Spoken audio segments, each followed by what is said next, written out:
되시는 예수 그리스도는 늘 기억하고 바라보고 의지하며 살아갈 수 있도록 하나님 도와주시옵소서. 예수님의 이름으로 기도합니다. 아멘. 주는 나를 기르시는 목자요, 나는 주님의 귀한 어린 양. 푸른 풀밭 맑은 시냇물가로 나를 늘 인도하여 주신다. 주는 나의 좋은 목자, 나는 그의 어린 양. 저를 따라 꼴을 먹여주시니 내게 부족함 전혀 없어라. 보라, 형제가 연합하여 동거함이 어찌 그리 선하고 아름다운고, 있는 보배로운 기름 곧 수염 곧 아론의 수염에 흘러서 그의 옷깃까지 내림 같고 헐몬의 이슬이 시온의 산들의 내림 같도다. 거기서 여호와께서 복을 명령하셨나니 곧 영생이로다. 아멘. 예. 우리 한번 제목을 같이 따라해 보시겠습니다. 선하고 아름다운 것.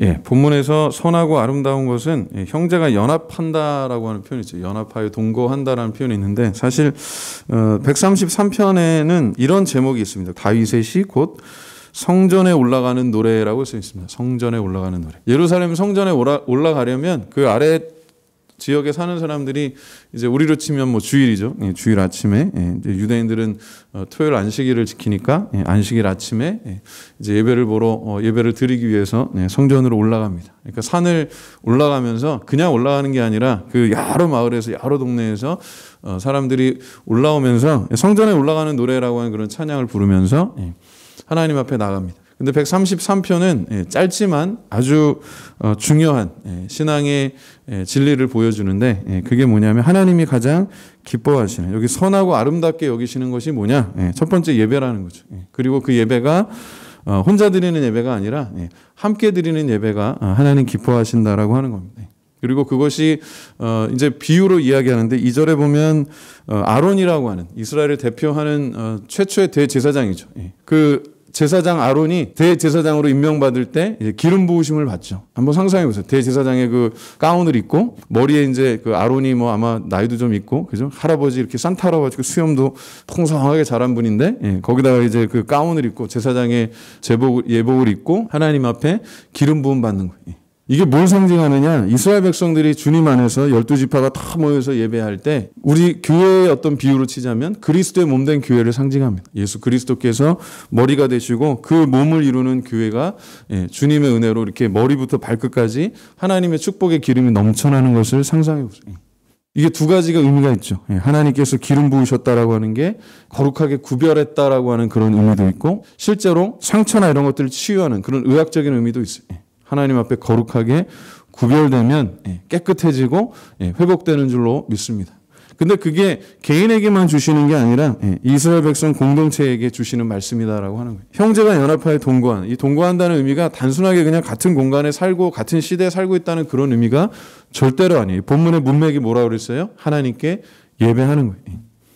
예배하는 행위에 그치는 것이 아니라 예배하는 삶 자체를 이야기하는 거예요. 우리가 어디에 있든지 주님과 함께하고, 우리가 어디에 있든지 주님의 백성들과 함께하는 그런 은혜가 있는 줄로 믿습니다. 구약의 성도들도 이렇게 복되지만요, 신약의 성도들은 더 복된 거예요. 예수 그리스도 안에서 우리는 이제 왕같은 제사장인 줄로 믿습니다. 우리 한 사람 한 사람, 그전에는 제사장이 따로 있어야 됐지만 지금은 우리의 유일하신 대제사장인 예수 그리스도를 힘입고 그분의 은혜로 우리가 예배하고 그분의 은혜를 힘입고 또 복음을 전하도록 하나님께서 우리를 사용하시는 줄로 믿습니다. 제가 며칠 전에 친구한테서 어떻게 보면 깜짝 선물을 받았어요. 생각도 안 하는데 이렇게 그 단감을 한 상자를 보내줬어요. 그 친구가. 보니까는 그 친구 아버님 성함으로 이렇게 소포가 왔어요. 제가 보면서 어떤 마음이 들었냐면, 하나님께서 우리에게 이렇게 선하게 베풀도록 그런 마음을 주시는 거에 대해서 감사해요. 뭘 주고 받았다라고 하는 게 아니라 그 마음이 생각하고, 그리고 또 받았으니까 고맙잖아요. 고마우니까 이제 잘 받았다고 요즘 또 인증샷 있잖아요. 이렇게 사진 찍어가지고 문자 딱 보내주고 전화해가지고 고맙다고 잘 받았다고 부모님께도 감사하다고 전해드리라고 이렇게 얘기를 했는데, 그 친구가 아주 독실한 기독교인입니다. 그 교회, 그 지역의 교회에서 아주 제가 알기로는 만수 집사 정도 됐어요. 그래서 지역에서 그 교회에서 잘 섬기고 지역에서 또 이제 자기 또 사업도 이제 2가지 하는데 그 자녀들도 2 아이가 아주 잘 자라요. 보니까. 제가 그 3대에 걸친 어떤 그런 믿음의 모습들을 보면서 그 이제 부모님 때부터 내려오는 신앙인데 최소한 그런데 하나님이 주시는 그런 은혜가 있다라고 하는 거예요. 예배하는 자들에게 하나님 복 주시는 줄로 믿습니다. 근데 예배가 그냥 형식적인 예배, 종교적인 예배가 아니라 오늘 중요한 게 그거예요. 한번 따라해 보시겠습니다. 대접하면, 섬긴다는 뜻이에요. 대접하면 대적할 일이 없다. 싸울 일이 없다는 거예요. 제가 오늘 깨달은 게 그거예요. 다시 한번 말씀드리면 대접하면, 감사로, 사랑으로, 은혜로 대접하면 적이 없어요. 적이 있다 하더라도 진짜 사랑으로, 감사로, 은혜로 대접하면 그 과정 속에서 하나님께서 역사하셔서 대적에서 친구가 되는 줄로 믿습니다. 사실 복음의 역사가 그래요. 우리가 살아오면서 언젠가 지금처럼 이렇게 지금이야 이제 은혜 받고 뭐 주님의 은혜에 대해서 이렇게 감사하지만 그 전에 완악하던 그 시절에 이게 그냥 자연스럽게 뭐 목사 집안에서 태어나서 뭐 장로 권사 집안에서 태어나서 저절로 그렇게 이루어지지 않아요. 제 경험상 보면. 그러나 한 가지 분명한 것은 하나님께서 역사하신다라고 하는 거예요. 하나님께서 분명하게 역사하시는데 다만 하나님의 때에 하나님의 방법대로 하나님의 뜻대로 하신다는 게 차이가 있어요. 우리가 원하는 시간에 우리가 원하는 방법대로 우리가 원하는 뜻대로 하면 참 좋을 텐데 하나님께서 그렇게 하시지는 않는다는 거예요. 그래서 우리가 뭐 해야 돼요? 하나님을 의지하고 기도해야 돼요. 간구해야 합니다. 시험에 들지 않도록 깨어서 기도하라는 그 사도 베드로의 말도 아마 그런 의미일 것 같아요. 어쨌든 아론이 이 제사장으로서 기름 부음 받을 때 머리부터 발끝까지 지금 그 제사장의 예복을 기름이 그냥 흘러 넘쳐가지고 발끝까지 머리부터 발끝까지 진짜 말 그대로 하나님의 축복의 기름이 넘쳐나는 거예요. 그게 3절에 표현하는 헬몬산이라고 해서 우리로 치자면 우리나라도 백두산처럼 한라산처럼 높은 산에서 산이 높으니까 어때요? 비가 안 와도요. 이렇게 일교차가 크면 어때요? 거기에 수증기가 생겨가지고 거기 물이 많습니다.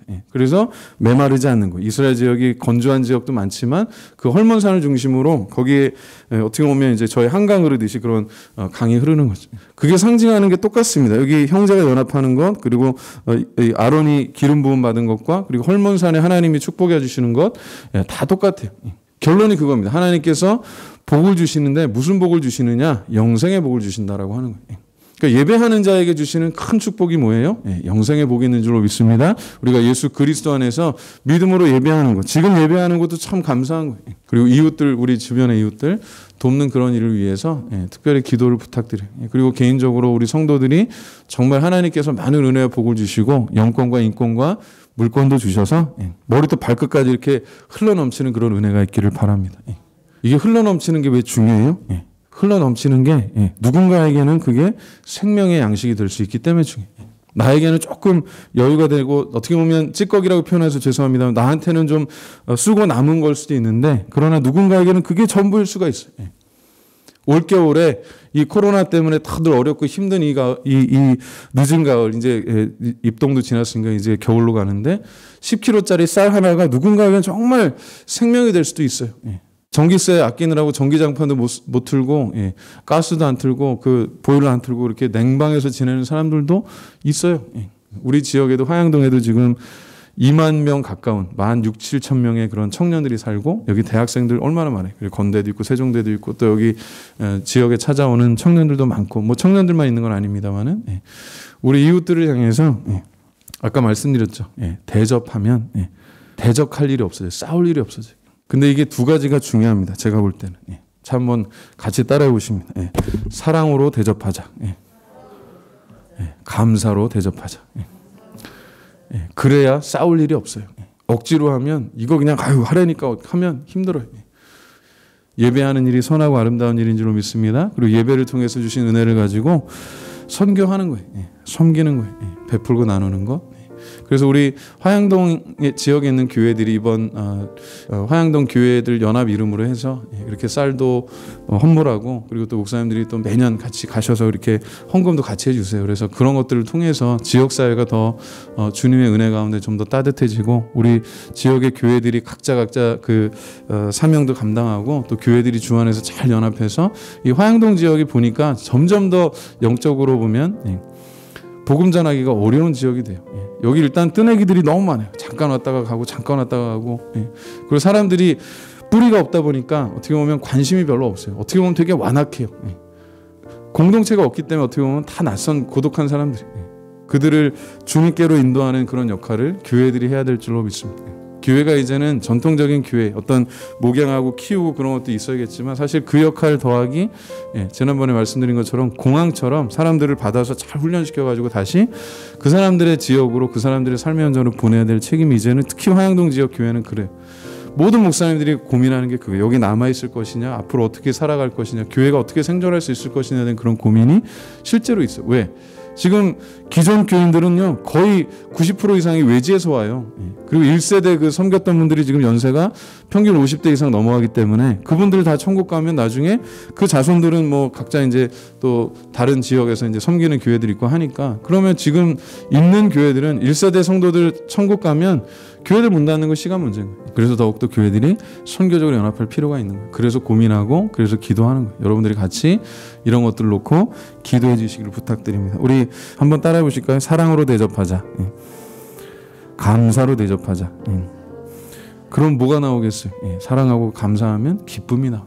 기쁨으로 주를 대접해서 예배하고, 기쁨으로 주님의 백성들을 대접해서 섬기는 그런 복이 있기를 주님의 이름으로 축원합니다. 하나님 감사합니다. 우리가 감사로, 그리고 기쁨으로, 그리고 무엇보다 사랑으로 주님께 섬길 수 있는 은혜를 허락하여 주시옵소서. 그래서 감사해서 주님의 사랑으로, 기쁨으로, 또 우리 이웃들을 주의 사랑으로 잘 섬기는 그런 복된 교회 되게 하여 주시옵소서. 정말 하나님의 은혜가 필요한 주의 이웃들을 위해서, 우리 이웃들을 위해서 우리가 기도하고 하나님 은혜를 베푸고 나눌 수 있도록 우리 사는 모든 성도들에게 복의 복을 더하여 주시옵소서. 영권과 인권과 물권을 주시되 차고 넘치도록 허락하여 주시옵소서. 예수님의 이름으로 기도합니다. 아멘.